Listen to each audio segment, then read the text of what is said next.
غزوہ بدر میں مسلمانوں کو بہت زبردست اللہ نے فتح دی، کفار مکہ کو بڑی زک پہنچی، 70 بڑے بڑے تقریباً سارے ان کے بڑے سردار مارے گئے۔ ان کے اندر اب جو جلن تھی اور غصہ تھا، اور عرب کا یہ مزاج تھا کہ بدلہ لینا ہے، لہذا 1 سال کے اندر انہوں نے پوری تیاری کی، تمام جو بھی کر سکتے تھے ساز و سامان جمع کیا، 3000 کا لشکر لے کر۔ اور اب ابو سفیان، ابو جہل تو مارا جا چکا تھا، وہ تھا سردار جو کہ بدر میں آیا تھا فوج لے کر۔ اب ابو سفیان جو ہیں وہ چونکہ بعد میں ایمان لے آئے، ان کے نام کو تو ہم ادب کے ساتھ ہی لیں گے، اب وہ سردار تھے اس وقت، اور وہ 3000 کا لشکر لے کر آئے، اور اس دفعہ وہ اتنا اہتمام کر کے آئے تھے کہ ہماری فتح یقینی ہے، اپنے بچوں کو خاص طور پہ خواتین کو بھی ساتھ لے کر آئے تاکہ ہمارے اندر غیرت رہے کہ ہماری عورتیں بھی ساتھ ہیں، اگر کہیں میدان سے ہمارے قدم اکھڑ گئے تو ہماری عورتیں جو ہیں وہ قبضے میں چلی جائیں گی مسلمانوں کے۔ تو ہند جو تھی، اس کی بیوی ابو سفیان کی بیوی ہند، وہ بھی ایمان لے آئی بعد میں، لیکن عتبہ کی بیٹی تھی، اس کا باپ اور بھائی عتبہ ابن ربیعہ، اور چچا اس کا اور بھائی، یہ 3 جو ہیں بدر میں قتل ہو چکے تھے، مسلمانوں کے ہاتھوں واسر جہنم ہو چکے تھے۔ تو ہند کے سینے کے اندر بھی انتقام کی آگ تھی۔ باقی تو یہ کہ کوئی گھر بچا ہی نہیں تھا مکے کا جن کا کوئی نہ کوئی آدمی مارا نہ گیا، اور 70 آدمی مارے گئے تھے۔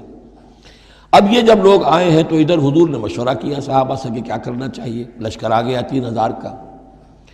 کچھ لوگوں نے کہا کہ ٹھیک ہے، کھل کر مقابلہ کریں گے، ڈٹ کر مقابلہ کریں گے، چلیں گے میدان میں۔ حضور کا اپنا رجحان ادھر تھا کہ یہ صورتحال ایسی ہے کہ ہم اگر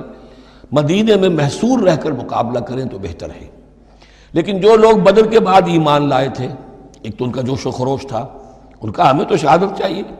ہمیں آخر اس موت سے کیا ڈر ہے، شہادت ہے مطلوب و مقصود مومن، نہ مال غنیمت نہ کشور کشائی۔ تو حضور نے ان کا لحاظ کرتے ہوئے آپ نے فیصلہ کر دیا ٹھیک ہے، ہم میدان میں جائیں گے، کھل کر مقابلہ کریں گے۔ اس پر جب وہ مقابلے میں پہنچ گئے ہیں، آپ لے کر گئے تھے 1000 آدمی باہر۔ جب آمنا سامنا ہوا ہے تو وہاں عبداللہ ابن ابی یہ کہہ کر اپنے 300 آدمیوں کو لے کے واپس آ گیا۔ اتفاقاً اس کی رائے بھی یہ تھی کہ کھلے میدان میں جنگ مت کرو، بلکہ یہ کہ محصور ہو کر، جو حضور کی رائے تھی وہی اس کی بھی تھی اس وقت۔ لیکن اس وقت وہ یہ کہہ کر کہ جب ہماری بات نہیں مانی جاتی تو ہم خواہ کیوں اپنی جانیں جو ہیں جوکھوں میں ڈالیں، وہ 300 آدمی لے گیا تو رہ گئے صرف 700۔ ان 700 میں سے بھی 2 گھرانے ایسے تھے، بنو حارثہ بنو سلمہ، ان کے قدم بھی تھوڑی دیر کے لیے ڈگمگائے، لیکن پھر ان کو اللہ تعالیٰ نے حوصلہ دیا اور وہ جم گئے، وہ 300 چلے گئے۔ اس کے بعد اللہ نے وعدہ کیا ہوا تھا مدد کا، جنگ ہوئی، مدد آئی اور اللہ نے فتح دے دی۔ لیکن وہ ایک درہ تھا مسلمانوں کی پشت پر پہاڑ میں، حضور کو اندیشہ تھا کہ ایسا نہ ہو کہ وہاں سے ہم پر حملہ ہو جائے تو 2 طرف سے ہم چکی کے پاٹ کے درمیان، 2 پاٹوں کے درمیان آ جائیں۔ وہاں 50 تیر انداز آپ نے مقرر کر دیے تھے کہ یہاں سے مت ہلنا، چاہے تم یہ دیکھو کہ ہم سب مارے گئے اور ہمارے گوشت جو ہے وہ کوے اور چیلیں کھا رہے ہیں، تب بھی تم نے نہیں ہلنا یہاں سے۔ لیکن جب مسلمانوں کو فتح ہو گئی، وہاں اختلاف ہو گیا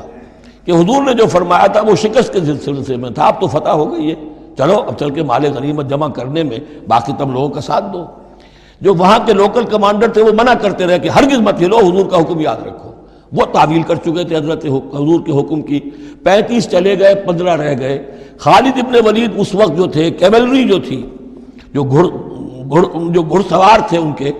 ان کے جو ہے وہ کمانڈر خالد ابن ولید تھے، ایمان نہیں لائے تھے ابھی۔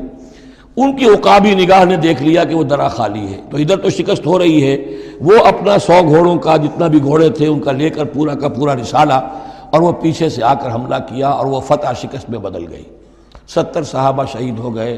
حضور بھی زخمی ہو گئے، دندان مبارک شہید ہوئے، خون اتنا گیا کہ یہ بھی مشہور ہو گیا کیونکہ بے ہوشی طاری ہو گئی تھی کہ حضور کا انتقال ہو گیا ہے۔